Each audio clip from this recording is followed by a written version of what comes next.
सो आज है देखिए 30 जनवरी और आज के दिन महात्मा गांधी की यहाँ पे हत्या की गई थी नाथूराम गोडसे के द्वारा।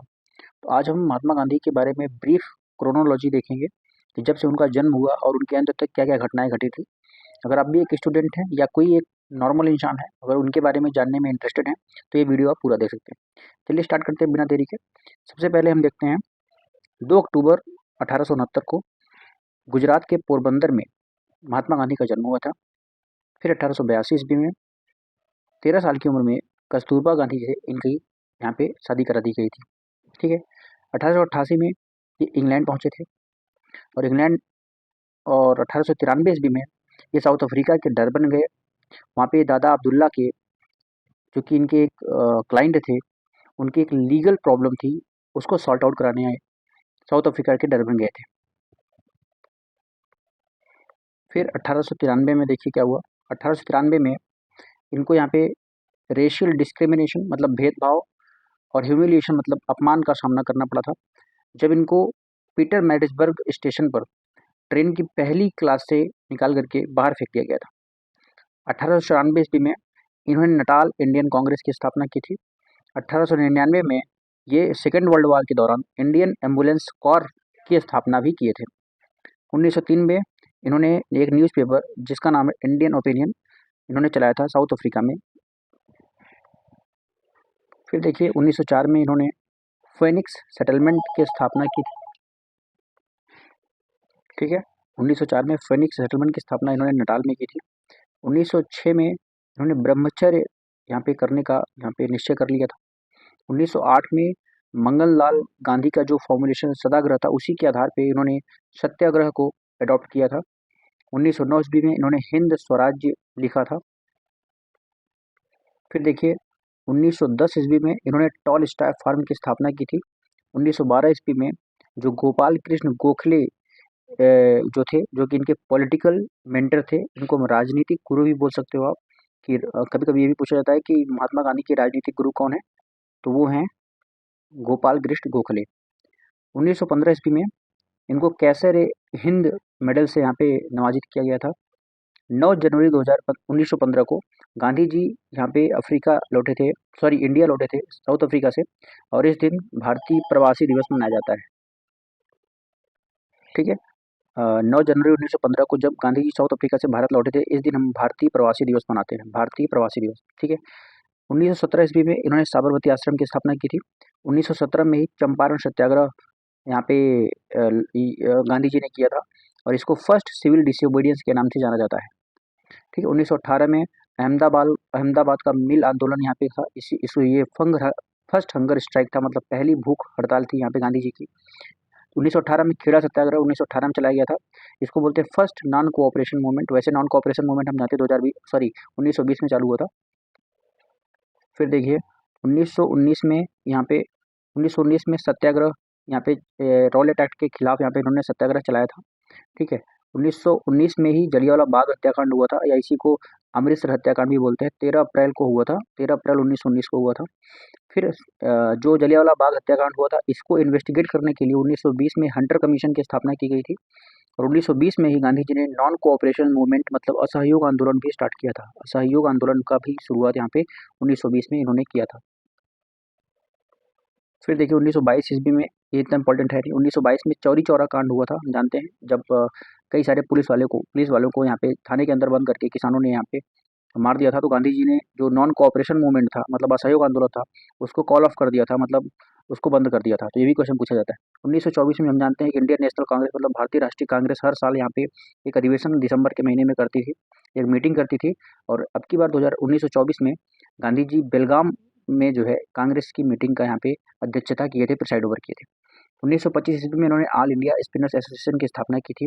ठीक है। 1925 में ही इन्होंने यहाँ पे the story of my experiments with truth नामक जो ऑटोबायोग्राफी थी, उसका पब्लिकेशन किया था।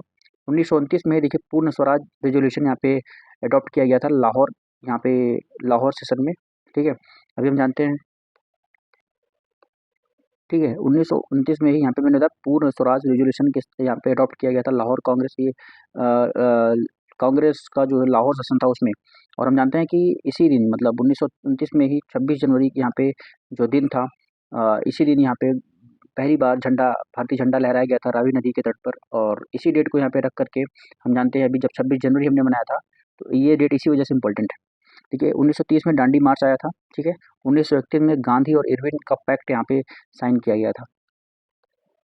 फिर देखिए 1931 में यहाँ पे हम जानते हैं कि तीन यहाँ पे राउंड टेबल कॉन्फ्रेंस हुए थे। लेकिन यहाँ पे पहले में कांग्रेस ने यहाँ पे भाग नहीं लिया था, लेकिन दूसरे में गांधी जी यहाँ पे रिप्रेजेंटेटिव बन करके, कांग्रेस का रिप्रेजेंटेटिव बन करके गए थे और दूसरे राउंड टेबल कॉन्फ्रेंस में यहाँ पे शामिल हुए थे। देखिए 1932 में सबसे पहले यहाँ पे क्या आया था, मैकडोनल्ड अवार्ड, या इसी को हम क्या बोलते हैं, इसी को हम कम्युनल अवार्ड बोलते हैं, जिसमें सेपरेट इलेक्टोरेट की व्यवस्था की गई थी। ठीक है, सेपरेट इलेक्टोरेट क्या होता है ये अलग वीडियो में आप समझिएगा। फिर 1932 में ही पूना पैक्ट आया। ठीक है, 1932 में ही हरिजन सेवक संघ की स्थापना महात्मा गांधी जी ने की थी। फिर देखिए 1933 में यहाँ पे हरिजन की पब्लिकेशन को स्टार्ट किया था इन्होंने, हरिजन सेवक मतलब इसको बोलते थे। ठीक है, हिंदी में, और गुजराती में इसको हरिजन बंधु बोलते थे। 1936 में क्या किया था, हरिजनों के लिए त्रावणकोर में जो टेम्पल था उसको खोल दिया गया था। 1942 में हम जानते हैं क्विट इंडिया रेजोल्यूशन हुआ था, जिसमें इन्होंने एक नारा दिया था, करो या मरो, मतलब डू और डाई का नारा। 1946 में यहाँ पे 3 सदस्यों की एक ब्रिटिश डेलीगेशन आया था भारत में, स्टेफर्ड क्रिप्स जिसमें थे, पैथिक लॉरेंस डे और एवी एलेक्जेंडर थे। इसी को हम क्रिप्स मिशन के नाम से जानते हैं, क्रिप्स मिशन के नाम से जानते हैं।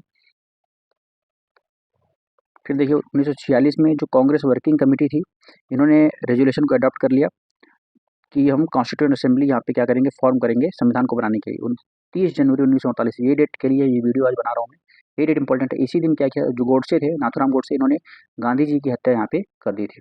ठीक है, और ये कहाँ पे क्रिमेट किए गए थे, मतलब अंतिम संस्कार इनका कहाँ पे किया गया था, तो यमुना नदी के किनारे यहाँ पे किया गया था, रामदास के द्वारा किया गया था। और जो राजघाट है, मतलब जो हम जानते हैं ना कि मरने के बाद जो हमारा एक चबूतरा बनता है उसको बोलते हैं, इनका राजघाट के नाम से वो जाना जाता है। ठीक है, जो कि दिल्ली में है, राजघाट। ठीक है, तो ये महात्मा गांधी जी ने यहाँ पे खादी को भी काफ़ी यहाँ पे पुअर लोगों के लिए यहाँ पे खादी को प्रमोट किया था, और चरखा भी चलाना सिखाया था ताकि गरीब लोग यहाँ पे एक सप्लीमेंट्री इनकम यहाँ पे वो जनरेट कर पाएँ। देखिए गांधी जी के 2 फेजेज़ यहाँ पे जाने जाते हैं, गांधी जी के 2 फेजेज़ के रूप में यहाँ पे जाना जाता है। पहला मॉडरेट फेज़ था 1894 से 1906 तक, और फिर पैसिव रेजिस्टेंस यहाँ पे आया, जिसको सत्याग्रह बोलते हैं, 1906 से 1914 के बीच में। दोनों फेजेज़ के बारे में समझ लेते हैं। 1894 से 1906 के दौरान गांधी जी किस तरीके से थे। गांधी जी सबसे पहले यहाँ पे जो पेटिशंस होते थे, जो मेमोरियल्स होते थे, उसको भेजते थे, यहाँ पे प्रार्थना करते थे यहाँ पे। ठीक है, उसके बाद इन्होंने जो है ब्रिटिशों की यहाँ पे दूसरे जो बोर वार था उसमें इन्होंने सहायता किया था। उसके लिए इन्होंने एम्बुलेंस कॉर्प्स ऑफ इंडिया की स्थापना की थी, ताकि जो है वो हमको क्या कर देंगे, फेयर प्ले, मतलब हमको आज़ाद कर देंगे। वार के बाद यहाँ पे गांधी जी को ग्रेजुएट के रूप में यहाँ पे केसर ए हिंद की उपाधि भी दी गई थी, लेकिन जलियांवाला बाग हत्याकांड के बाद इन्होंने ये जो उपाधि थी ये यहाँ पे लौटा दी थी।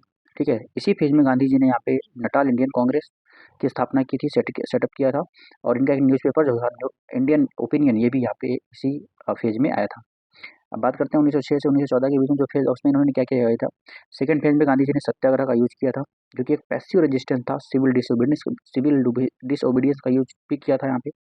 ठीक है, गांधी जी इन्होंने पैसिव रेजिस्टेंस एसोसिएशन की भी स्थापना की थी, और इन्होंने अपने एक जर्मन फ्रेंड कलेन बैक के यहाँ पे सहायता से इन्होंने टॉल स्टार फॉर्म की स्थापना की थी यहाँ पे, ताकि जो सत्याग्रही हैं उनको यहाँ पे हाउस करने के लिए। ठीक है, देखिए गांधी जी यहाँ पे गांधी जी के अनुसार कौन कौन सत्याग्रही माना जाएगा। अगर सत्याग्रही वह है जो कि गलत के सामने कभी झुकता नहीं है, साथ ही साथ वो हमेशा ही लड़ने के लिए नॉन वायलेंट रहेगा और फियरलेस रहेगा, डरेगा नहीं कभी, और ट्रुथफुल मतलब सत्य की यहाँ पे रास्ता चुनेगा वो। और वो कभी भी जो एविल लॉ है, मतलब जो गलत कानून है और अन्याय के खिलाफ, वो कभी भी झुकेगा नहीं। तो ये गांधी जी बोलते थे, वही रियल यहाँ पे सत्याग्रही माने जाएंगे। देखिए गांधी जी को यहाँ पे साउथ अफ्रीका में क्या क्या यहाँ पे सीख मिले थे, एक्सपीरियंस क्या क्या थे उनके, उसी एक्सपीरियंस की वजह से गांधी जी यहाँ पे उनके उनके उनके अंदर एक लीडरशिप क्वालिटी आई, और जिससे उन्होंने जो है भारत में अलग अलग वर्गों और अलग अलग धर्मों के लोगों को यहाँ पे यूनाइट किया था। ठीक है, और उन्होंने ये भी रियलाइज़ किया था कि हमको जो है अलग अलग समय पे हमको अनपॉपुलर डिसीजन भी यहाँ पे लेने पड़ सकते हैं। ठीक है, और उन्हें अपनी एक अलग, अपना ही एक अलग यहाँ पे संघर्ष की तकनीकी अपनाई और अपनी अलग लीडरशिप क्वालिटी उन्होंने यहाँ पे विकसित की थी। देखिए गांधी जी ने यहाँ पे 4 पब्लिकेशन यहाँ पे चलाए थे। एक था इंडियन ओपिनियन, एक था यंग इंडिया, एक था नवजीवन और एक था हरिजन। ठीक है, आपको याद रखने चारों।